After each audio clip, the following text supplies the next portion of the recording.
Thank you so much for joining us again at Hillside Community Church. It's good to be back. I was off the last 2 weeks, so you kind of missed the first two segments of our current series. It's called Love Song. But if you want to catch up on those, I'll tell you where you can find them. Go to hillsidecommunitychurch.com, go to our website, click on sermons. My boss, Ashley, he has he videos his services as well, so you can catch those sermons there and be caught up to speed leading up to today, the third of 4 in our series. It's called The Art of Conflict. So I'm going to give you the outline real quick. You can go ahead and hit pause, write that down. It looks like a lot, but I got to be honest with you.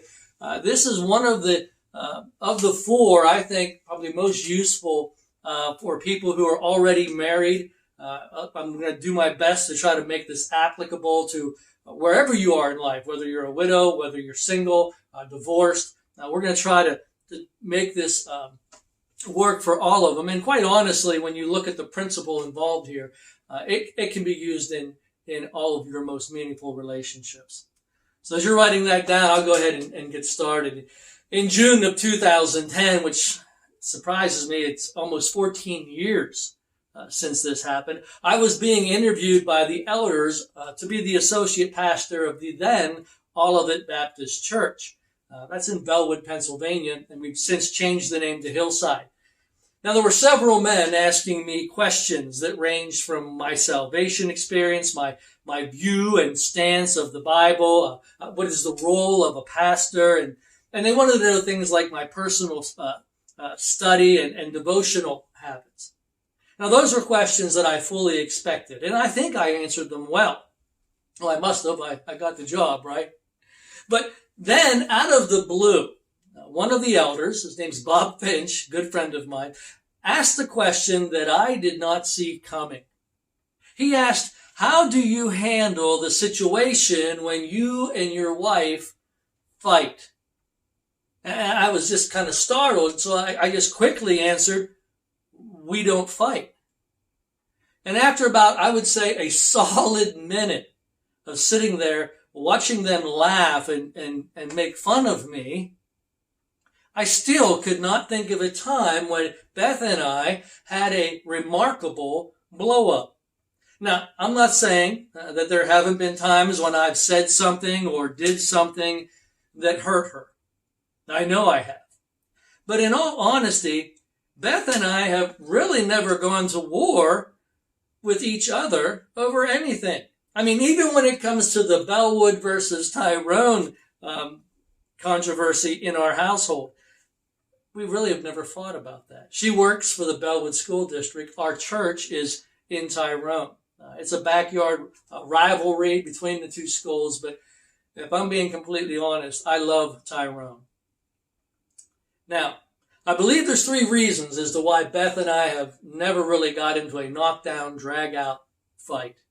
Number 1, I know that she knows how much she gets if I have an accident.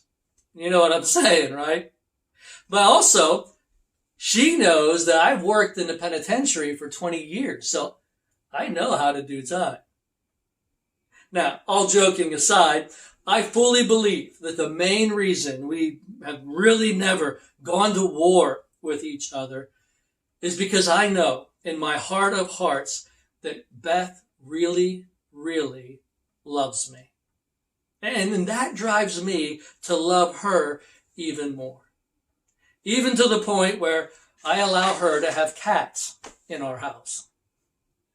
Look, because we're all going to go through and have to face conflict, and because we know how we handle the conflict will determine the strength and the depth of our marriage, I think there's something we need to remember when we're talking about going to war with our spouse. And that's this.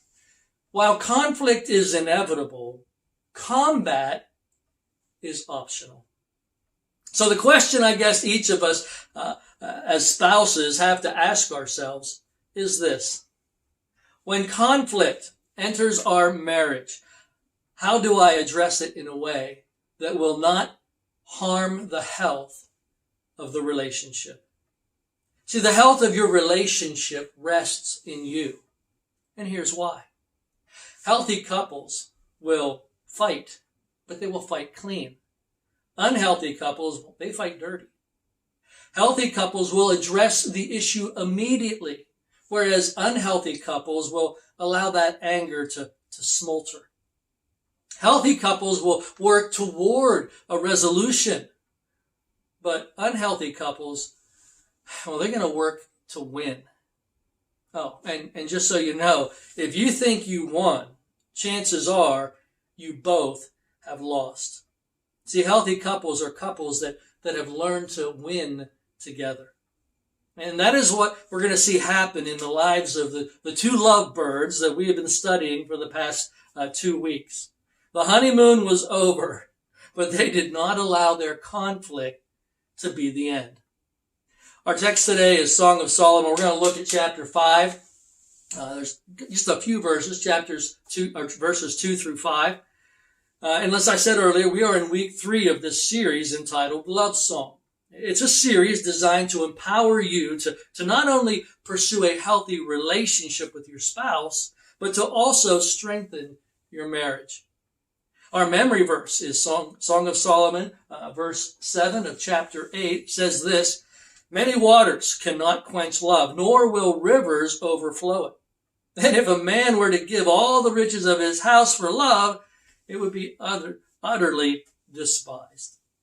So, in case you've not been able to follow along, let me go ahead and do a little review for you. In week 1, we learned the art of praise. There's a power when it comes to praising your partner. And we need to celebrate our mate. And if you do that well, it's going to foster the relationship. And you do that well by telling them how wonderful they are and how much they mean to you. Last week, Alex gave us the art of dating. Dating your mate is important because a lack of dating, it can be devastating. Dating. Now, I know it sounds awkward because you're married, but when you make it a habit to dialogue daily, to date regularly, and to disappear seasonally, you're going to rediscover the deepness of your relationship. A relationship, by the way, that was designed by our Heavenly Father. So today, as we look at the art of conflict, our main point, and the first set of blanks you're going to find in your notes is this: conflict can be an opportunity for intimacy. In our text today, this couple, to this point, have experienced nothing but the euphoria of their love for one another, come to the realization that the honeymoon is over. There was trouble in paradise. Today I want to give you some biblical principles about how you and your spouse can handle conflict effectively. So let's look first at what not to do. We're going to call it the reactive cycle of conflict. When we have a conflict with our spouse, we often say and do things that intensify the conflict, which is to simply say, we make things worse. Every hurt feeling, every hurt frustration, or every heated argument naturally leads to a reactive cycle. You hurt her, and then she in turn returns the favor. That's what we see happen here between Solomon and his sweetheart. Look at verse 2 of our text. It says, "I was asleep, but my heart was awake." This is the woman speaking here. And at this particular moment, things had not worked out the way that she had hoped. She was home alone. And while we're not given the particulars of what led to her being home alone, clearly she was not happy. Maybe this wasn't the first time that this happened to her. Maybe they had plans for that evening and he forgot. Maybe she had prepared dinner and he was late and failed to call. Now, in any case, it's obvious that she was expecting him to be home and well, now it was late. He was not home and she couldn't sleep. She was lying in bed, staring at the clock on the ceiling, wondering, where is he? Why didn't he call? Why didn't he text? Tell me he was going to be late. In a nutshell, she was upset and he was going to hear about it. Well, eventually, she heard him come home. Look at the second part of verse 2. She says, a voice, my beloved, was knocking. Open to me, he says. Now again, we can't say for sure, but I think at this point, Solomon knows he's in trouble because the door's locked. Okay, that's never a good sign. At this point, I think Solomon anticipated there might be a problem, a potential for a fight. So continuing in verse 2, we see that he decided that he would just try to sweet talk his way out of trouble. And you can't blame him. Maybe it happened before and it worked in the past. He says, open to me, my sister, my darling, my dove, my perfect one. Okay, so he's really pouring it on here. And I think he's doing that because he knows he's dropped the ball. But then he plays the pity card. He says this. He says, for my head is drenched with dew, my locks with the damp of the night. Now, clearly, that line would not work for me, so I didn't take note of that. But in his defense, Solomon expected her to understand the reason for his tardiness. And maybe he was out all night working. And maybe the wheel fell off his chariot on the way home and the spare was flat. Okay, maybe that doesn't quite fit in with the time frame. But clearly something went awry. And Solomon thought he had a good reason for being late. So what we see here is this is the sticking point of their conflict. And from here we can see how it started to spiral in a downward direction. It was the beginning of the reactive cycle of conflict. You see, they both reacted in ways that did not bring resolution. In fact, it brought further hurt to each other. Notice how the woman reacts to this brewing conflict in verse 3. She says, I've taken off my dress. How can I put it back on again? I have washed my feet. How can I dirty them again? And I believe in the Greek, that means, sorry, Solomon, but you're sleeping on the couch tonight. Now, if you had a study Bible, then you would probably already know that. But all joking aside, she was clearly harmed by Solomon's lack of consideration, and she reacted negatively toward him. Continuing in verse 4, Solomon wanted to work things out. He says, my beloved extended his hand through the opening. That's what she's saying. He's putting his hand through the opening. So it appears, at least at this point, Solomon wanted to get in there and be with her, but he wasn't going to do that without her invitation. You see, he didn't force his way in. Instead, he waited for her to open the door for him. Well, at least that's what we would think. Well, whatever Solomon did in verse 4, it worked. Look at the next part of verse 4. It says, and my feelings were aroused for him. She finally gave in and was now willing to let him come to bed. Now, I just want to stop here for a second. I want to talk to the men here just for a minute. I got to be honest with you. When I read this, I had a flashback. Now, please tell me that I am not the only married man to have ever experienced this. In verse 3, we see that she didn't even want to look at him. Okay? Then in verse 4, it says that she was excitedly wanting to see him. Well, what did he do? I mean, what did he say? What was his secret? This is Solomon, the wisest man to ever live. How did he pull this off? So I looked at commentaries, and I looked at the notes in my study Bible. I even pitched the question to Ashley, and the only thing he and I could come up with, are you ready? She changed her mind. So man, I think it's safe to say that we're probably never going to figure our wives out. Moving on in verse 5, the woman says this, I arose to my beloved, and my hands dripped with myrrh, and my fingers with liquid myrrh on the handles of the bolt. So instead of just running over and unlocking the door or saying, hey, give me a minute, she makes him wait. She put on some perfume, and then she slowly walks to the door to let him in. Well, unbeknownst to her, Solomon was done waiting. Look at verse 6. She says, I opened to my beloved, but my beloved had turned away and had gone. My heart went out to him as he spoke. I searched for him, but I did not find him. I called him, but he did not answer me. Solomon pulled a ghost. He was gone. I can almost hear him saying, hey, look, if you want to be left alone, have at it. You're not going to have me standing around here all night looking all stupid. No, I'm out. He had just advanced the reactive cycle. Solomon's reaction to having to wait caused a reaction in his wife. It says that she searched and called to him, but he was nowhere to be found. Now, the next few verses are a little disturbing in how they're written, so let me just summarize what happened. She went looking for him. She couldn't find him, and as a result, she is humiliated and emotionally hurt.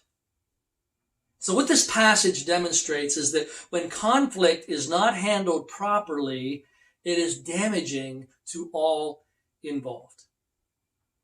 Now, here we see that both parties reacted in unhealthy ways. One was aggressive and one was passive. Whether you act aggressively through criticism, shouting, defending yourself, or you act passively through shutting down, withdrawal, or giving someone the silent treatment, your reaction will bring out the same unwanted feelings in your spouse. And that, my friend, will always lead to your spouse returning the favor. And they'll do that in an effort to either get you to change or to make themselves feel better. See, that is the reactive cycle of conflict. 3,000 years later, it's still alive and wrecking relationships today. Now here's the crazy part. This reactive cycle never gets us what we want. Instead, you and your spouse will spin round and round until that conflict escalates into an angry mess. Now, the good news is that there's a better way. A way where conflict can be an opportunity for intimacy. It's our last point. It's the resolving solution to conflict. In order to stop the reactive cycle of conflict and then to start the resolving solution to conflict, we have to change how we see our relationship with our spouse. Look, regardless of your feelings in the middle of a conflict, you have to know in your heart that your spouse is not the enemy. See, the minute you think that they are the enemy, that is when the real enemy, Satan, comes in and destroys the relationship. When you see your spouse as God desires, you will no longer fight to be right. No, you will fight to make your relationship right. So how do we do that? I want to give you 3 quick thoughts about how to resolve conflict. Number 1, you need to listen, not lecture. In James chapter 1, verse 19, I think I have it on the screen here for us. He says, hey, look, you know this, my beloved brethren, but everyone must be quick to hear, slow to speak, and slow to anger. You see, when we are quick to listen and slow to speak, we are less likely to get angry. So when Solomon came home late, his spouse, she was quick to get angry. She was unwilling to listen. Now, there was a chance, even if it was an outside chance, that there may have been a legitimate reason for Solomon being late, but she didn't want to hear it. And that's why it's so important that when we listen to our spouse, we use our ears, our eyes, our attention, and most importantly, you have to use your heart. You see, listening includes things like turning toward them, giving them eye contact. It may also require eliminating distractions, turning the TV off, put the stupid phone down. Now, as much as that may be difficult for you, I think this next step is probably even more of a struggle for some. Look, your spouse is going to share some facts with you. They're going to share some feelings and some opinions. And while you may not agree with what they're telling you, the worst thing you can do as they are sharing all this with you is to get sucked into a debate about who's right and who is wrong. Who's to blame? Who is at fault? You need to try to keep the conversation focused on your spouse's feelings. Remember, they want to be lovingly understood, not lectured. Secondly, you need to respond, not react. Now, it might seem like splitting hairs, but there is a huge difference between responding and reacting. Reacting is often driven by emotion. And as a result, it becomes a spontaneous course of action. Responding, on the other hand, is more thoughtful, and it considers the ultimate outcome. So in our text, we saw both Solomon and his wife react instead of respond. The woman reacted with anger and would not let Solomon the opportunity to enter. Solomon then reacted by withdrawing from the situation. Well, Paul addresses this problem by giving us some direction.